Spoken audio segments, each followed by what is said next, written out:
Ça s'allume pas ici. Parce que c'était pas ouvert. Voilà, vous voyez maintenant le son. Ça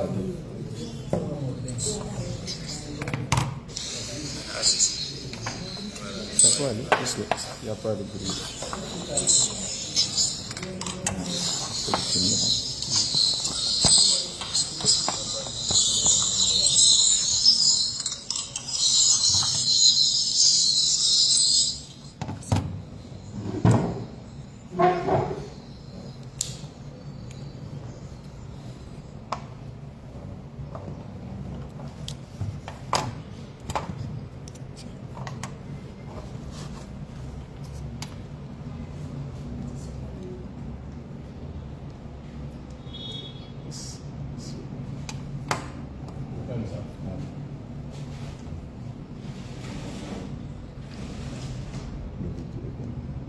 Le rideau.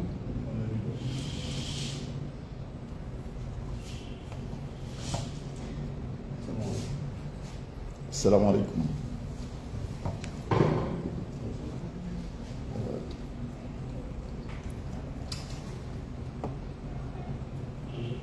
Mesdames, Messieurs les journalistes,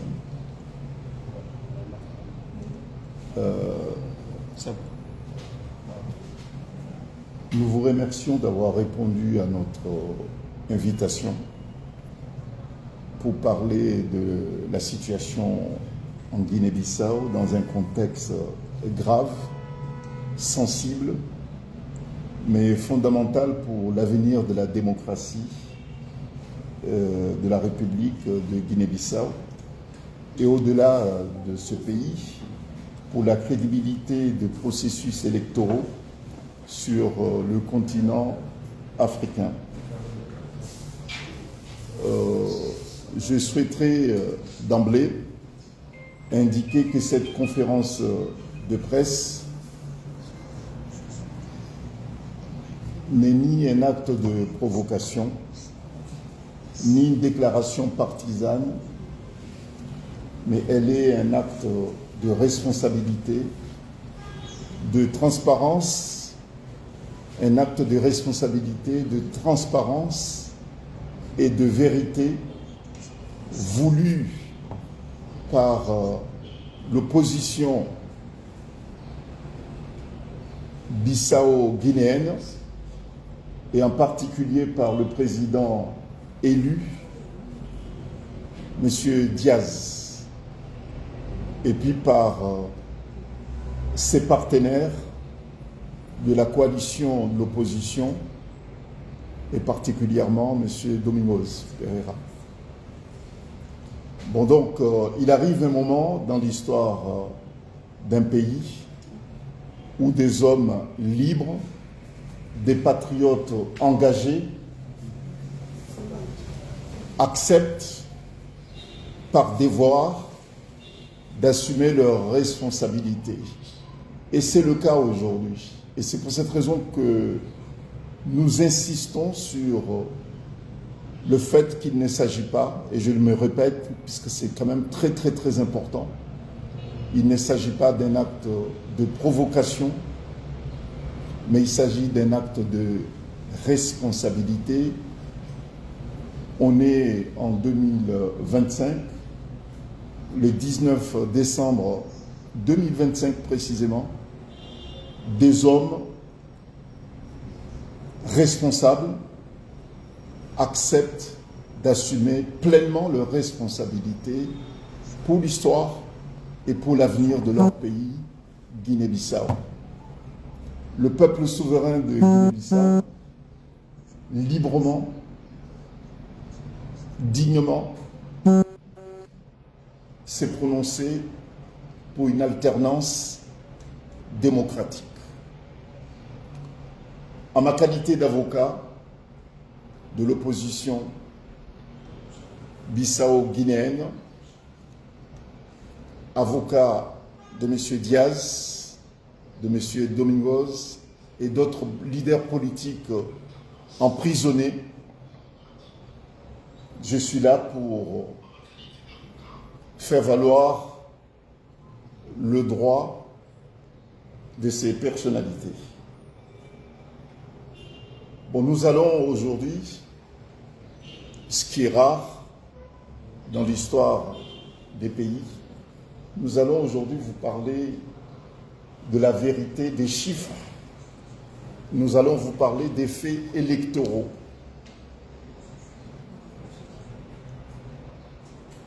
Et je souhaite rappeler un principe fondamental, que la vérité des chiffres que nous allons évoquer aujourd'hui ne peut être effacée par la force. À ce titre, j'affirme ici que nous détenons ici, et nous le mettrons à votre disposition, l'intégralité des procès-verbaux issus des commissions régionales. Ces procès-verbaux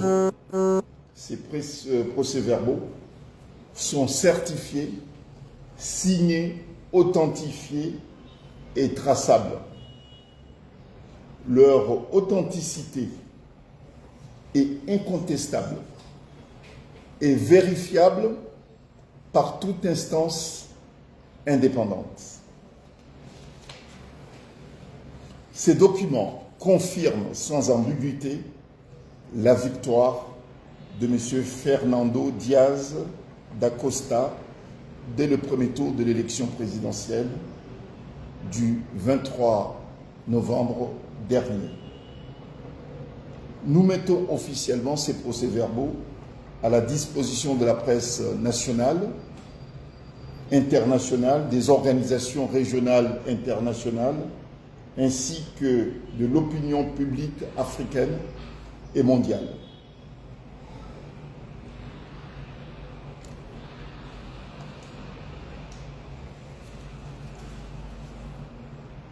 Le coup de force et le refus de la confiscation de l'expression populaire. Nous le savons tous que malgré la réalité électorale claire et le processus électoral reconnu par tous les observateurs nationaux, les observateurs internationaux, régionaux. Lorsque je parle des observateurs régionaux, ce sont les observateurs de la CEDEAO, les observateurs de l'Union africaine, les observateurs des Nations Unies et les observateurs indépendants également. Malgré cela, les militaires ont estimé interrompre le processus électoral, mais surtout empêcher le décompte et la proclamation, pas le décompte, la proclamation des résultats provisoires. La veille de la proclamation, les militaires ont commis un crime, puisque je pense qu'il faut dire les choses clairement, ils ont commis un crime constitutionnel. Et l'expression populaire, les résultats des urnes ont une légitimité incontestable au-dessus de toute autre considération. Les militaires n'ont pas vocation à interrompre un processus électoral. Leur vocation, ce n'est pas de mépriser le peuple souverain bissau-guinéen. Ce n'est pas la vocation des militaires. Le peuple s'est prononcé librement et dignement, et personne et aucune autre organisation ne peut remettre en cause cette expression légitime du peuple bissau-guinéen. Aucune machination, aucun arrangement ne peut justifier l'humiliation que les militaires bissau-guinéens ont fait subir à la population. Rien ne peut justifier cela. Les résultats que nous avons, on va parler du chiffre. Au total, il y a 966 152 électeurs inscrits en Guinée-Bissau. 966 152. Les votants, 611 583. Donc 63,30% des votants. Vote blanc, 14 264, soit 1%, 1,48%. Le vote nul, 10 436, 1,08%. Le vote valide sur les 611 583, le vote valide, c'est très important, 586 883, soit 60,74%. Sur ces votes valides, Monsieur Diaz, Fernando da Costa, a eu 293 446. Je répète, sur le vote valide, 586 883, Monsieur Fernando Diaz da Costa a eu 50,001%, soit 293 446. Monsieur Ambalo Sissoko a eu 276 041, soit 47,035%. Donc, M. Diaz est élu président de Guinée-Bissau au premier tour. Les documents, les procès-verbaux des différentes régions certifiés et signés par les commissions régionales sont à votre disposition, à la disposition de la presse africaine et internationale.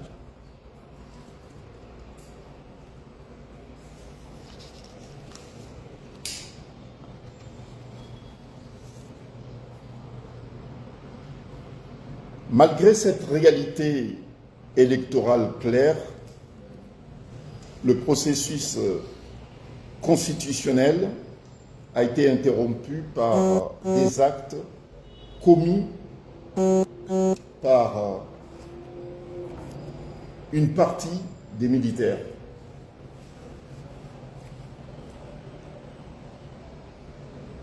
Nous tenons à être très précis et extrêmement clair. Aucune transition imposée par des putschistes ne saurait se substituer à la volonté souveraine du peuple bissau-guinéen. La Guinée-Bissau n'a pas besoin d'une transition de fait, elle a déjà un président élu. Je pense que c'est clair. Dès lors que le peuple souverain bissau-guinéen se prononçait librement et sereinement, ce peuple souverain n'a pas besoin d'une transition de fait. Ce peuple doit être respecté. Son choix doit être imposé. Ce peuple a déjà élu un président. Et ce président doit, à partir d'aujourd'hui, le 19 décembre 2025, assumer ses responsabilités, et il le fera. Toute tentative de légitimation d'un pouvoir né de la contrainte constituerait une violation grave de l'ordre constitutionnel et une légitimation des coups d'État. Ça serait un précédent dangereux pour la sous-région et un renoncement collectif aux principes démocratiques universels. Ça, c'est le premier point que je tenais à souligner. Et nous tenons aussi à souligner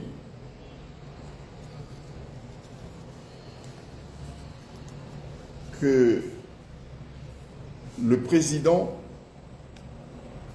Diaz, le président élu, Fernando Diaz da Costa, envisage, à sa qualité de président élu, d'assurer la continuité de l'État.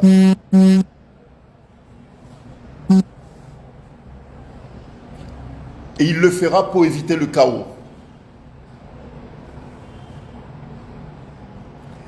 Il le fera pour dire qu'en 2025, ce n'est plus possible, si les autres pays africains estiment cela normal, M. Diaz et la coalition d'opposition qui le soutient ne peuvent pas accepter cette vacance de pouvoir au profit des putschistes militaires. Ils sont dans l'obligation de résister à ces putschistes. C'est une obligation morale et c'est une obligation politique.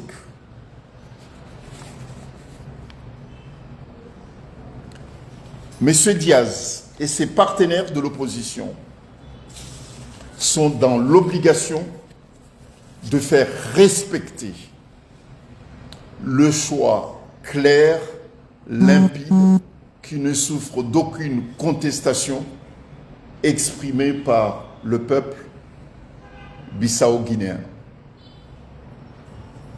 Il leur revient et ils vont assumer, et ils le font à partir de maintenant. Il leur revient d'imposer à tous les partenaires de la Guinée-Bissau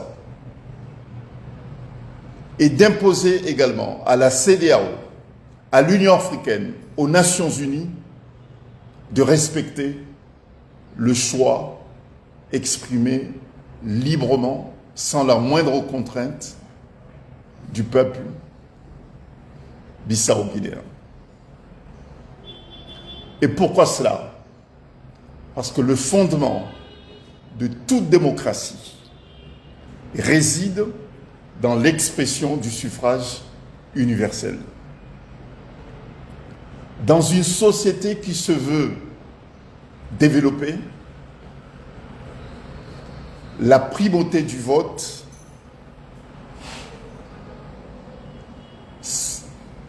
qui donne la légitimité du pouvoir. Parce que c'est le peuple qui donne le pouvoir. C'est valable partout, y compris en Guinée-Bissau.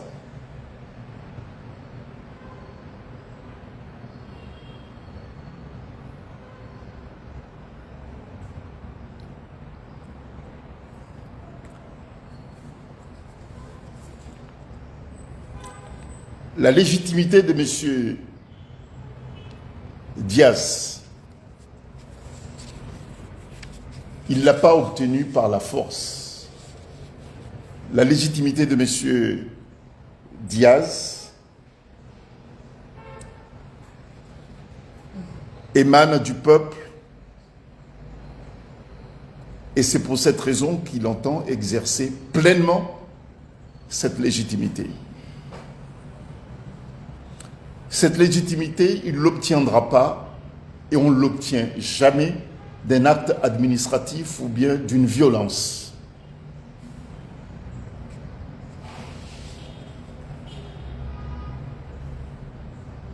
La proclamation des résultats d'une élection, la proclamation, c'est un acte administratif.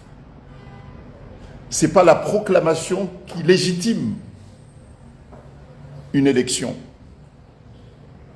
Non. La légitimité d'un pouvoir émane de l'expression populaire. La proclamation, c'est un acte administratif. Mais ce n'est pas le plus important. Le plus important, c'est l'expression populaire. Et ce d'autant que dans le contexte de la Guinée-Bissau, cet acte administratif qui devait proclamer le résultat est entravé par la force, par les militaires. Le mandat, il est de M. Diaz. C'est un mandat impératif. C'est un mandat qui l'oblige. Et ses partenaires de l'opposition doivent l'accompagner, doivent le soutenir. En l'absence d'une autorité capable de valider le vote, le candidat élu, choisi par le vote, se considère investi d'un devoir moral et politique. De ce fait, il est dans l'obligation de protéger la volonté des électeurs contre l'usurpation des militaires et contre des manigances diplomatiques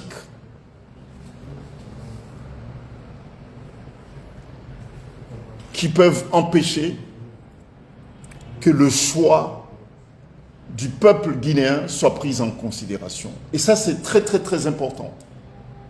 Puisqu'en Afrique, on a tendance à subir et accepter des coups d'État militaires. Et puis à normaliser ces crimes politiques, ces crimes contre les constitutions en Afrique. Et là, ce n'est pas le cas. Monsieur Fernando Diaz da Costa et ses partenaires de l'opposition n'acceptent pas. Ils résistent et ils vont résister. Ils tenaient à ce que cette conférence de presse se tienne pour que le monde, l'Afrique, leur apporte leur soutien également. Qu'ils attendent d'aller jusqu'au bout.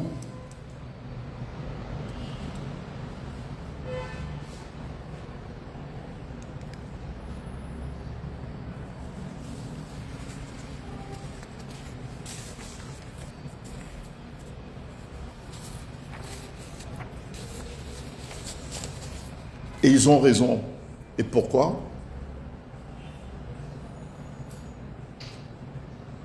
Ils ne peuvent pas accepter la légitimité de fait. La légitimité de fait, ça veut dire quoi? Ça veut dire qu'on vous impose une situation, il faut l'accepter. Non, ce n'est pas possible. Et pourquoi? Parce qu'il y a des résultats des urnes. Et ces résultats priment sur le blocage militaire. S'il y a un interlocuteur de la communauté internationale dans cette situation présente, le seul interlocuteur légitime de la communauté internationale ne sont pas les militaires.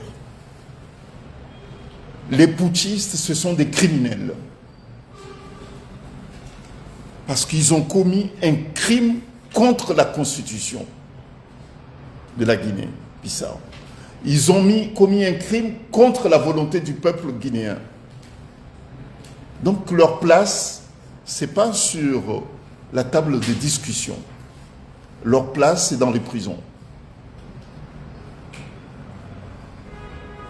Le seul interlocuteur légitime de la communauté internationale, c'est le peuple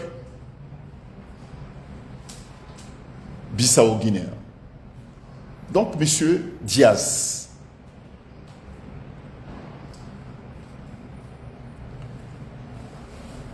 il y a une urgence qui est utile. Une urgence qui doit mobiliser tout un chacun. C'est d'empêcher l'enracinement d'une dictature militaire qui n'a aucune base légale. En Guinée-Bissau, bien naturellement, mais en Afrique également. Et c'est pour cette raison que je me fais l'avocat de l'opinion africaine, là maintenant. De dire, bah, écoutez, qu'est-ce que c'est ce 2 poids et 2 mesures? C'est une attitude qui heurte. C'est une attitude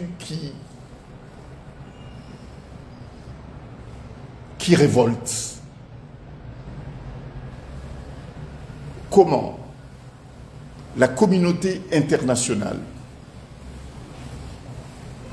peut, dans le cas du Bénin, réagir à juste titre, avec efficacité, en moins de 24 heures, empêcher le coup d'État au Bénin et puis faire preuve d'attentisme, pour ne pas dire plus, sur la Guinée-Bissau. Est-ce qu'il y a un bon coup d'État et puis un mauvais coup d'État? Qu'est-ce qui justifie cet attentisme diplomatique lorsqu'il s'agit de la Guinée-Bissau? Et puis aller jusqu'à accepter de discuter avec les militaires, leur accorder une brève transition qui serait civile. Alors que là, il n'y a pas besoin de transition puisqu'il y a eu élection. Les procès-verbaux sont là, à la disposition de tout un chacun. C'est du 26, c'était le 26 novembre, on est le 19. Trop, c'est trop. Le peuple bissau-guinéen ne peut plus attendre. Monsieur Diaz, président élu, ne peut plus attendre non plus. Il est dans l'obligation d'assumer ses responsabilités de président élu. Il y a une urgence. Si certains dirigeants de la sous-région trouvent normal que des putschistes interviennent pour empêcher la proclamation des résultats d'une élection présidentielle, s'il trouve ça normal qu'une jurisprudence des militaires putschistes s'installe en Afrique, il se trompe, puisque les peuples africains sont fatigués de cette humiliation, de leurs propres dirigeants. Il est temps que nos dirigeants comprennent que les peuples africains sont fatigués de cette humiliation.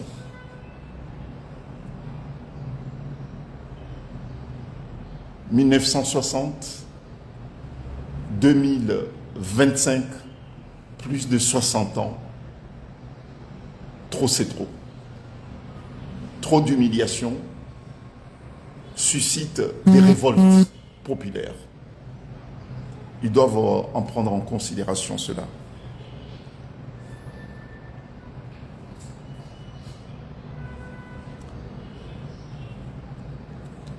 Monsieur Diaz est obligé d'agir au nom de 65% des citoyens ayant participé au scrutin.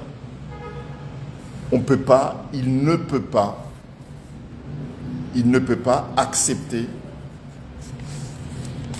que les militaires humilient plus de 63% de son peuple. C'est pas possible.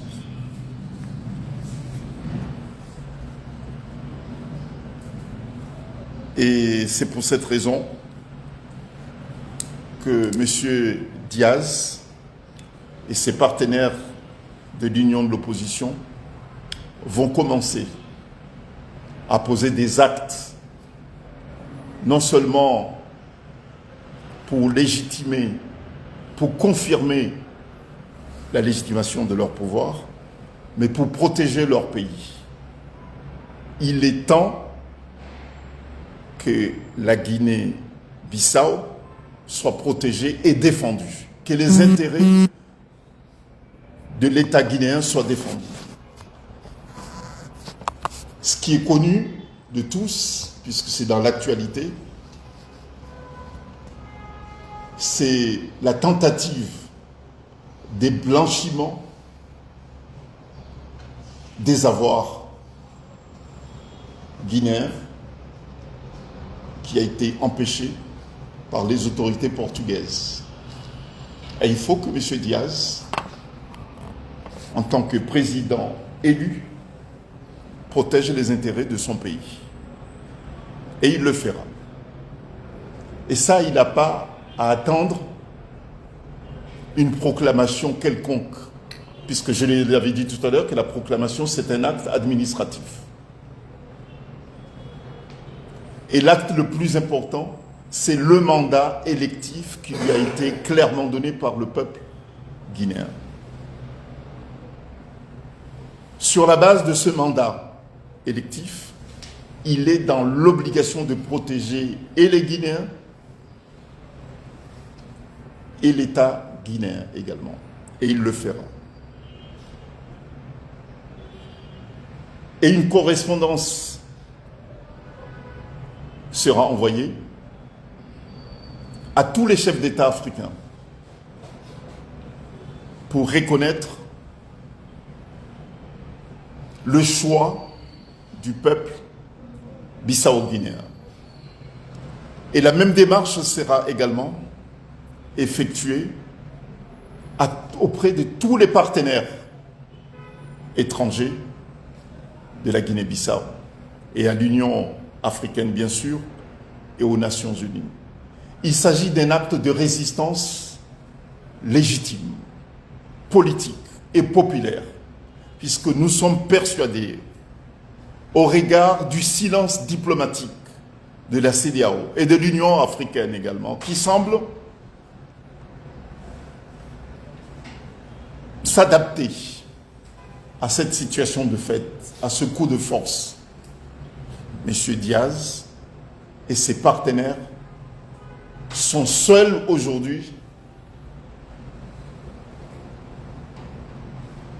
sont les seuls défendeurs du choix de leur peuple. Et puis, ils sont les seuls aujourd'hui habilités à défendre les intérêts de l'État Guinée-Bissau. De Guinée-Bissau, voilà. Bon, donc c'est l'objet de cette conférence de presse. Si vous voulez plus de précision et que vous avez des questions, je suis à votre disposition. Pour ne pas alourdir mon intervention, je n'ai pas voulu donner résultats région par région, mais si vous estimez que c'est nécessaire, moi je peux le faire, puisque j'ai les chiffres qui sont là, les chiffres des 10 régions, et je peux vous donner le nom des régions et puis les chiffres si vous le voulez, mais en tout état de cause, les procès-verbaux sont là, et puis certifiés, signés, certifiés, authentifiés sont là. Et puis j'ai les résultats région par région et par candidat également. Les résultats par candidat. Voilà. Oui. Bonjour. Étant donné que la Guinée-Bissau fait partie des pays de la CEDEAO, je voudrais bien savoir quelle est la position de la CEDEAO par rapport à cette processus électoral. La deuxième question, c'est que tout à l'heure, tu nous as dit qu'il y avait ces dirigeants africains qui sont dans la sous-région et qui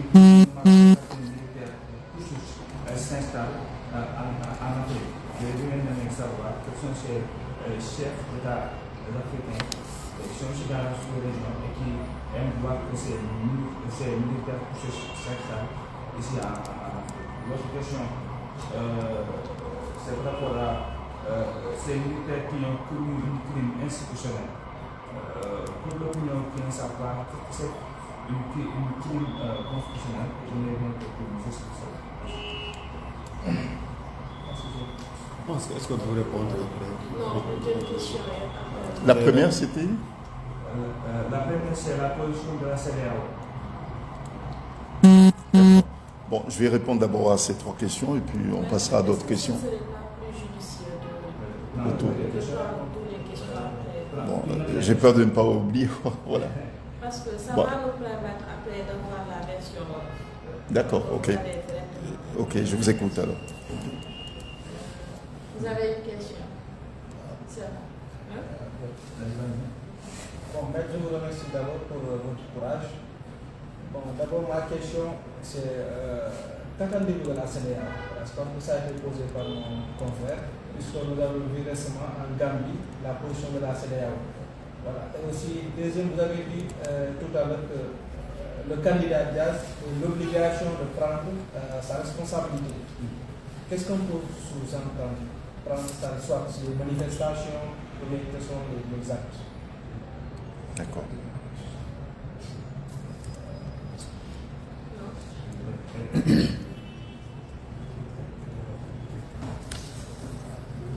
D'accord, je me présente d'abord. Je m'appelle Adelaide.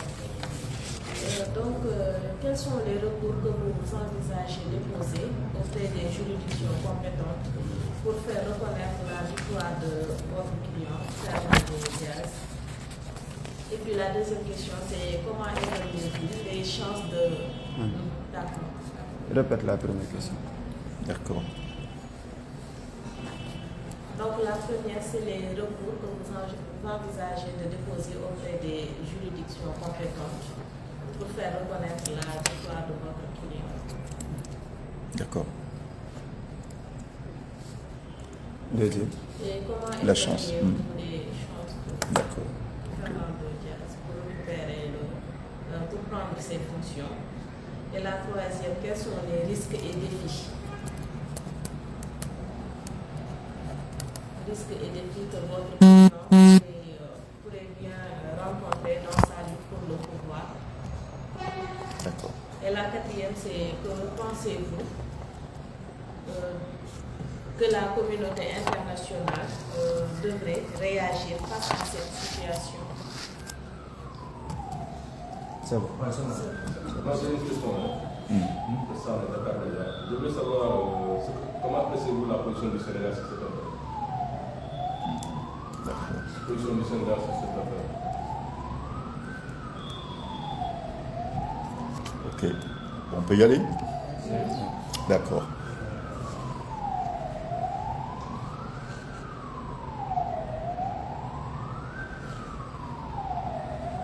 Ouais, il y a la première question qui a été posée, c'était de savoir quelle est la position de la CEDEAO et puis qu'est-ce que ça veut dire un crime institutionnel. Et puis voilà, donc ça c'est les premières questions. Et puis la deuxième question, c'était de savoir qu'est-ce que nous attendons de la CEDEAO. Et lorsque je parle des responsabilités de M. Diaz, vous voulez savoir de quoi, qu'est-ce que ça veut dire, de quoi il s'agit. Voilà. Et puis sur les recours et sur les chances de succès de ces recours, et puis quels sont les risques et les défis de M. Diaz, et puis la communauté internationale, comment devait-elle réagir.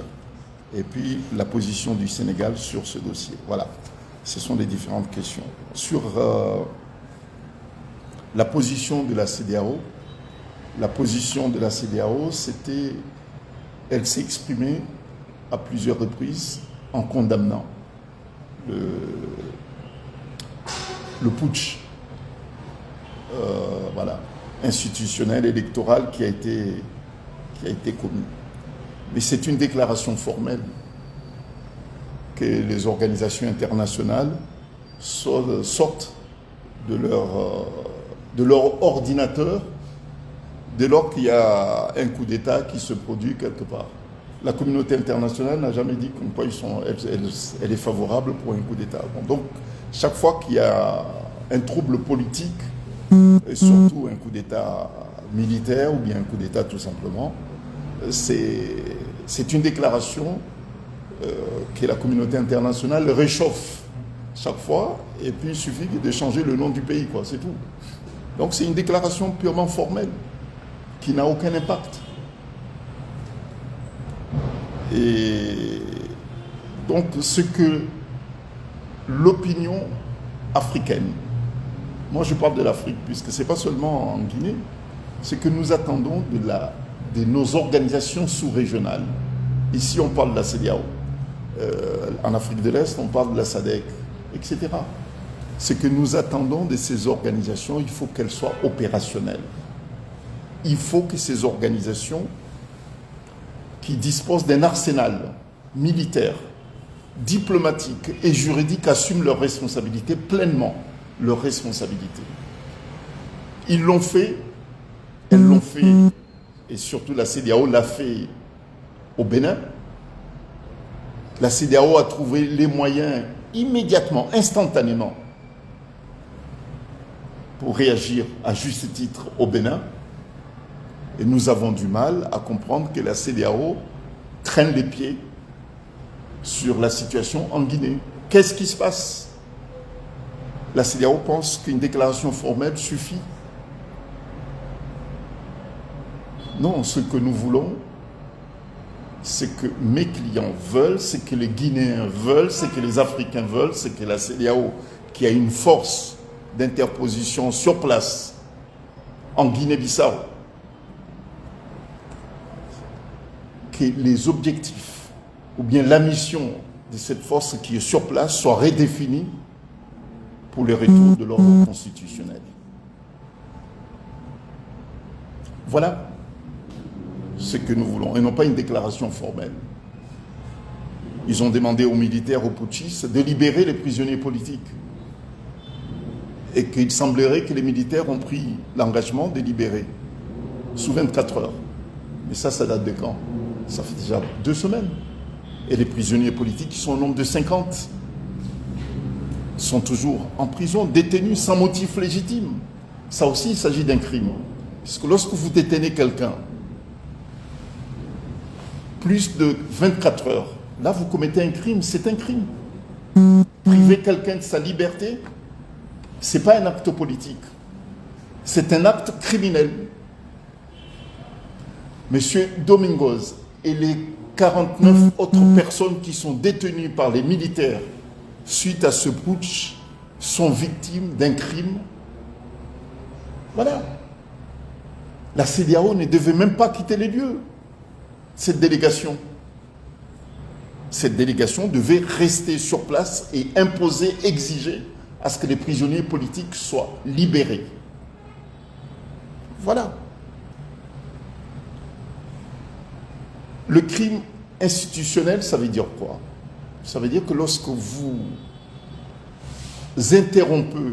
interrompez l'ordre constitutionnel, là vous commettez un crime. Ce crime, il est imprescriptible.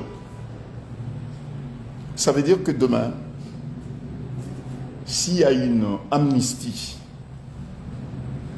cette amnistie ne peut pas effacer ce crime, puisqu'il est imprescriptible. Ça veut dire que les auteurs de ces crimes peuvent être poursuivis et condamnés à tout moment. Ce sont des textes de la CEDEAO, la charte de la CEDEAO qui le prévoit.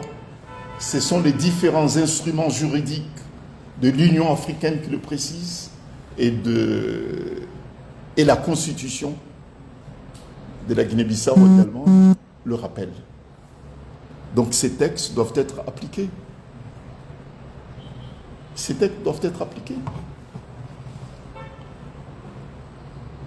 Voilà, ça c'est les réponses aux 3 premières questions. Qu'attendez-vous de la CEDEAO? Que la CEDEAO assume ses responsabilités. Que la CEDEAO, parce que la Commission nationale électorale est dans l'impossibilité de se prononcer, que la CEDEAO prononce les résultats issus des urnes et que la CEDEAO écarte toute idée de transition, civile ou militaire. Le peuple guinéen ne veut pas de transition puisqu'ils ont élu un président. Si la CEDEAO accepte ce coup de force, cette idée de transition alors qu'il y a un président élu, ça veut dire tout simplement que la CEDEAO accepte le coup d'État militaire et instaure une jurisprudence dangereuse. Lorsqu'on dit que Diaz va assumer ses responsabilités, écoutez, venir ici aujourd'hui,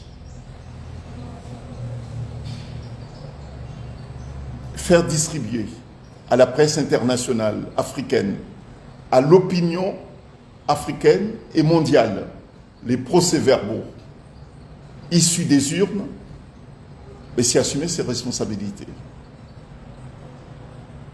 Assumer ses responsabilités aussi, ça veut dire tout simplement que M. Diaz ne veut pas laisser les militaires prendre son pays en otage. Prendre ses responsabilités, c'est imposer le respect de l'expression du peuple bissau-guinéen. Prendre ses responsabilités, c'est empêcher le chaos dans son pays. Prendre ses responsabilités, c'est protéger et défendre les intérêts de son pays. Prendre ses responsabilités, ça veut dire porter le costume du président élu. C'est ça aussi, assumer ses responsabilités. Et ça, M. Diaz entend les assumer. Et porter ses responsabilités, c'est de poser des actes politiques, des actes constitutionnels, et ne pas accepter que les militaires l'emportent par la force contre la volonté du peuple. C'est ça aussi, assumer ses responsabilités. Lorsque vous vous portez candidat à une élection présidentielle et que les résultats sont clairs, confirment votre victoire, là, à partir de là, vous ne vous appartenez plus. Ça veut dire tout simplement que le destin de votre pays est entre vos mains. Donc, le destin démocratique et la paix sociale en Guinée-Bissau entre les mains de celui qui a été élu. Et comme le peuple bissau-guinéen a fait le choix de la démocratie, celui qui a été porté par l'expression populaire doit assumer ses responsabilités et il le fera. Bon, maintenant, quels sont les recours? Mais les recours sont d'ordre politique, diplomatique et juridique.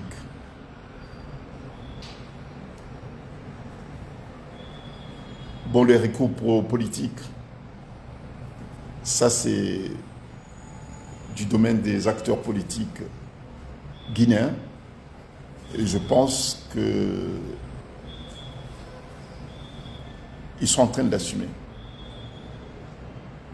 Ils sont en train de l'assumer. Le peuple l'assume puisque le peuple s'est prononcé clairement, sans violence, et les acteurs politiques joueront aussi leur rôle. Et puis, il revient à la communauté internationale et à la CEDEAO particulièrement, puisque l'Afrique de l'Ouest est un territoire qui relève de la compétence exclusive de la CEDEAO.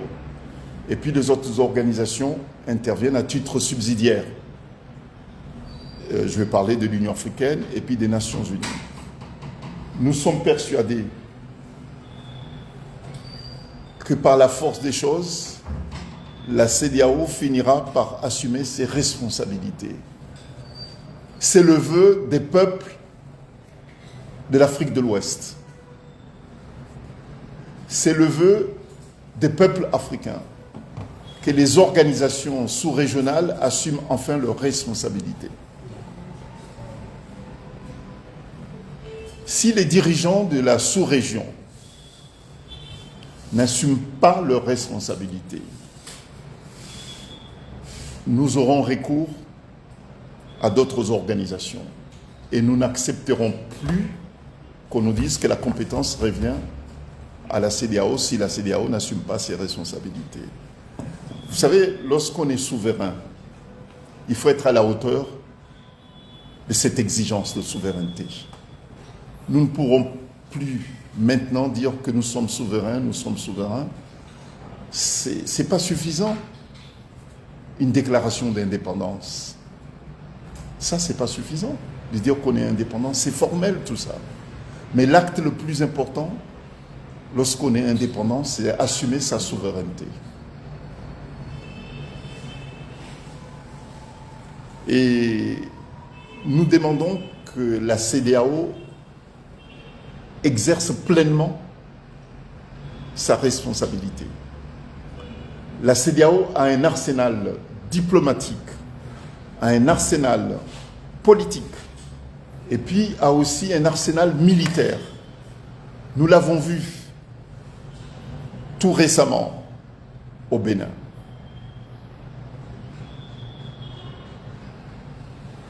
Donc si ces moyens diplomatiques, militaires et politiques ne sont pas mis à la disposition de la démocratie et à la disposition de la paix en Guinée-Bissau, bon, il y aura d'autres formes de recours. Voilà, nous attendons la mission de la CEDEAO qui doit normalement se déplacer en Guinée et nous aviserons par la suite. Voilà. Bon, quant aux chances de ces démarches, bon, vous savez,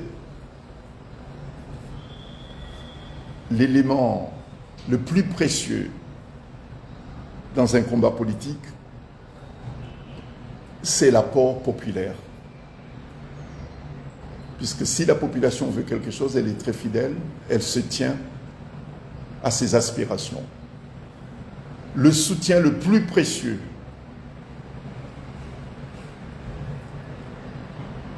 de M.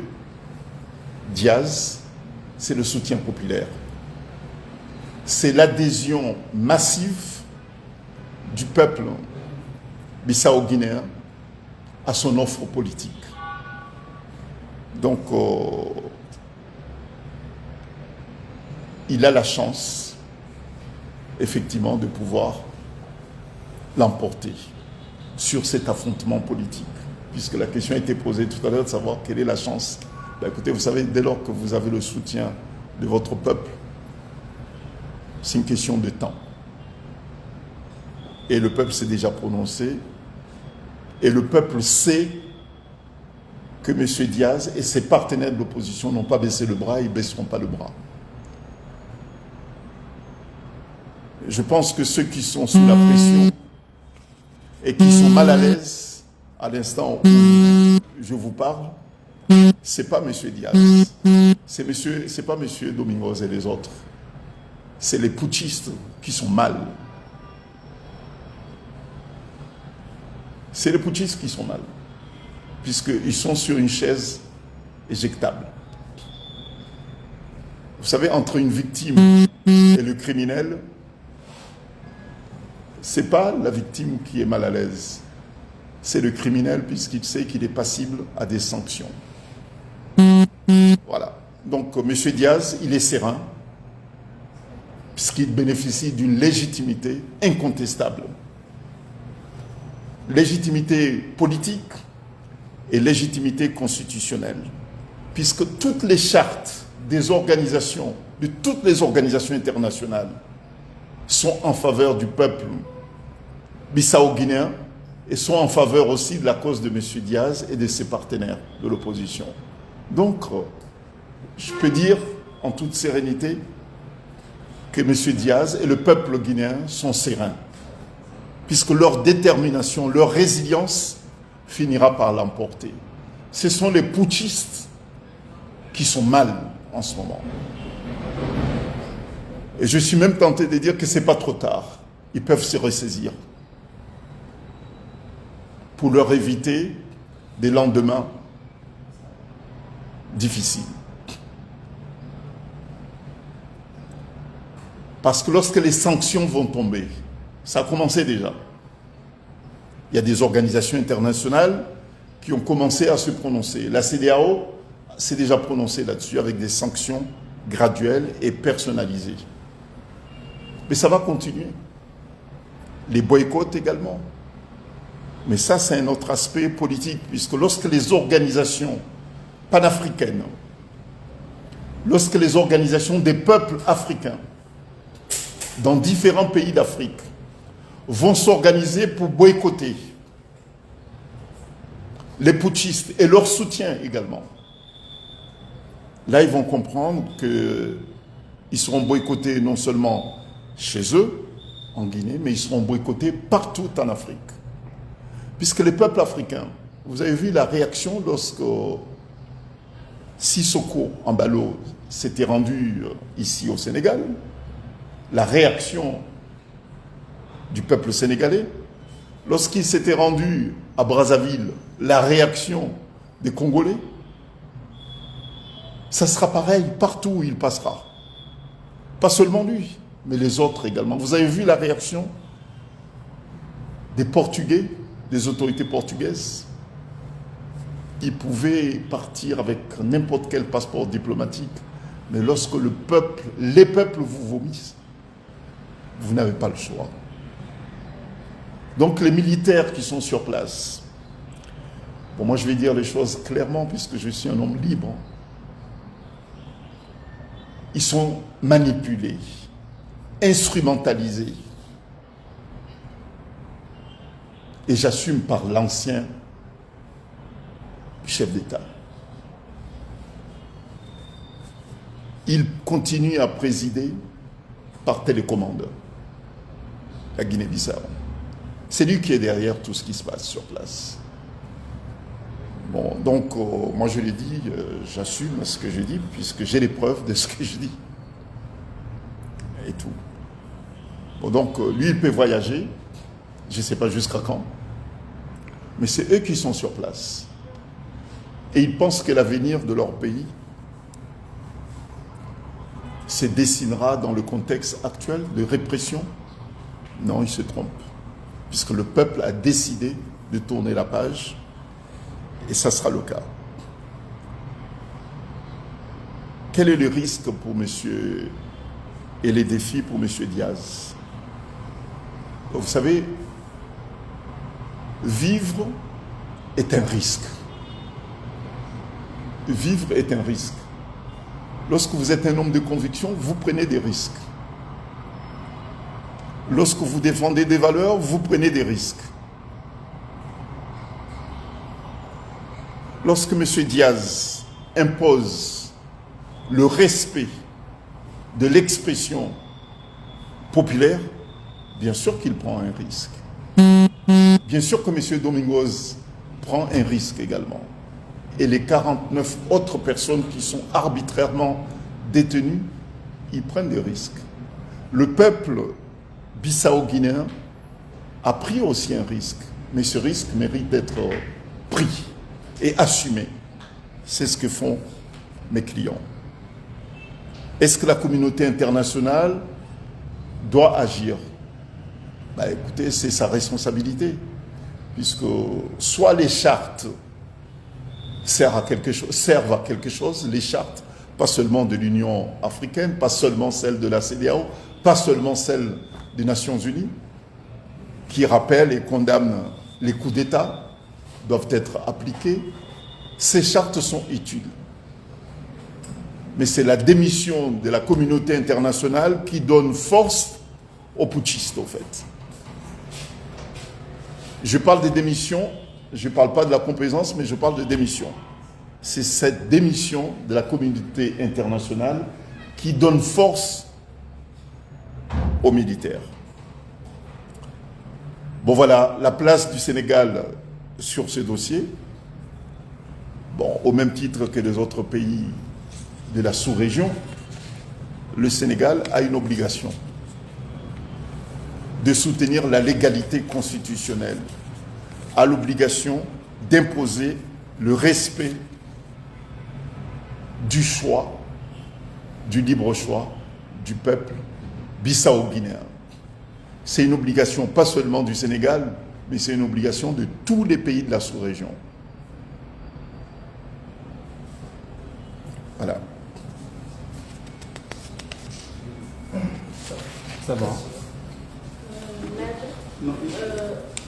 vous avez une question? Oui, je voulais juste demander à Maître, est-ce que les choses ne risquent pas de se compliquer davantage sur votre candidat, votre client plutôt, si les putschistes venaient à acter un peu leur manœuvre de sortie de la CEDEAO? Bon, sur cette question, je pense que, je vais le dire clairement, bon, ça se chuchote, hein, que le président sortant manœuvre, puisque tout à l'heure je parlais de la présidence télécommandée. Le président sortant manœuvre, pousse une tranche de putschistes à vouloir sortir de la CEDEAO.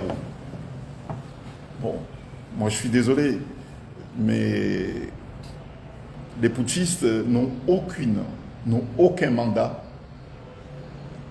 pour engager la Guinée-Bissau. Aucun mandat.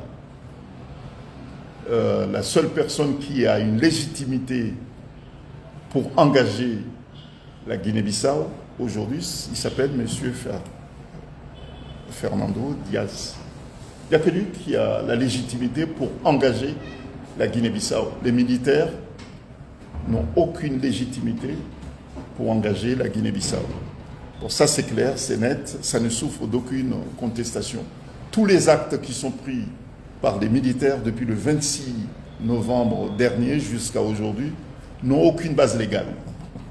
n'ont aucune base légale. La place des militaires, ce n'est pas de prendre des décrets ou bien des décisions. Leur place, c'est dans les casernes. À défaut de respecter cela, leur place sera dans les prisons dans les prochains jours. Donc, ils n'ont pas à prendre une décision, ça sera du cinéma, quoi, c'est tout. Mais une position qui n'aura aucune base légale, donc aucune suite. Est-ce que c'est compliqué pour M. Diaz? C'est compliqué pour les militaires et non pas pour M. Diaz. Voilà. C'est très compliqué pour les militaires, puisque tout ce qu'ils font depuis le 26 jusqu'à maintenant n'a aucune base. Aucune base légale, n'a aucun effet juridique, ni aucune adhésion politique de la population. Bon, donc, ce n'est pas un événement, en fait, cette déclaration. Et la CEDEAO, comme les autres partenaires de la Guinée-Bissau, n'ont pas à prendre aucune considération sur les injonctions des militaires. La seule personne qui est habilitée aujourd'hui à parler au nom de la Guinée-Bissau, c'est M. Diaz, puisque c'est le candidat président élu. D'accord, maître. Donc, vous pouvez répondre en Wolof pour le GTM. Voilà. Ça va venir. Prochaine conférence de presse, je parie. Depuis tout le temps que vous... Oui, je suis en cours accéléré. Hein? Depuis tout le temps que vous êtes au Sénégal. Oui, bon, l'essentiel, je le dis en Wolof, mais là, c'est quand même du lourd, hein? C'est le problème. D'accord, l'essentiel, et puis les résultats. Ouais. Donc, les résultats, et vous résumez les réponses en Wolof. Les grandes lignes. Non. Je peux pas. Non, c'est un sujet quand même important et très sensible. Il ne faut pas que je dise des choses un peu déformées. Et tout, voilà, il faut que je sois sûr. Voilà. Ok.